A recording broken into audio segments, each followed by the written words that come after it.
Republican Congressman Steve Buyer has been famous inside the Beltway twice this year. First, he argued against tobacco legislation by pointing out the ways in which smoking tobacco is like smoking lettuce. You could have smoked that lettuce, and you still end up with the same problems. It is the smoke that kills, not the nicotine. It's the smoke. And the nicotine, that's just there to get you addicted to the smoke that kills. Don't worry about that.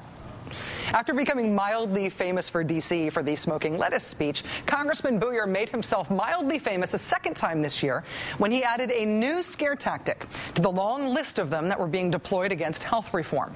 Alongside the claim that health reform is a secret plot to kill old people, and a secret plot to kill Republicans, and a secret plot to kill women with breast cancer, and a secret plot to kill disabled children, and a lot of other secret plots besides, Congressman Buyer, the senior Republican on the Veterans Committee in the House, put out a press release in August stating, quote, "The current Democrat bill harms veterans." Congressman Buyer's allegation was that health reform is a secret plot to hurt veterans, that it would subject all veterans to a special health tax. That allegation was made up. We checked the legislation and found it to be untrue. And we checked it on air with Congressman and retired Admiral Joe Sestak. Can you, as somebody who was responsible for that bill passing, can you confirm that that's true? There's not going to be any tax on anybody for their VA benefits. I can absolutely confirm, and the exact words are that the VA health care plan meets the minimal acceptable requirements, which means it's exempt from that 2.5% tax that they're talking about. It states it just like that. Congressman Buyer is not the first person to make up a conspiracy about health reform to try to scare some group of Americans. But to do it to veterans, frankly, seemed particularly gross. That's what earned him a whole segment on this show on August 14th, even though Steve Buyer is not exactly a household name.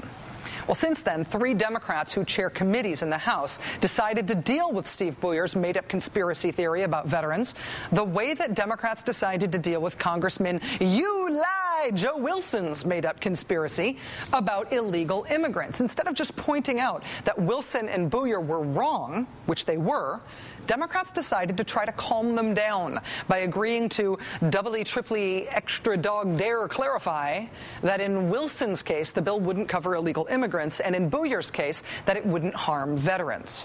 The bill wouldn't have covered illegal immigrants in the first place, nor would it have hurt veterans. But Democrats agreeing to tweak language to please these guys anyway made them feel that their made-up conspiratorial criticism had been validated, as evidenced by the fact that Republican House staffers now want me to issue a correction, stating that Congressman Steve Buyer was really right all along when he lied about veterans being put at risk by the proposals for health reform.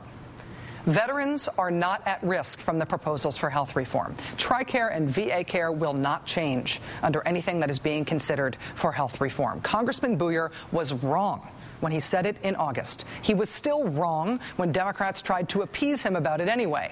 And he is wrong now when he tries to take credit for fixing a fake problem that he created in the first place to build his own reputation on the backs of veterans he is scaring and exploiting just to make political points that benefit himself.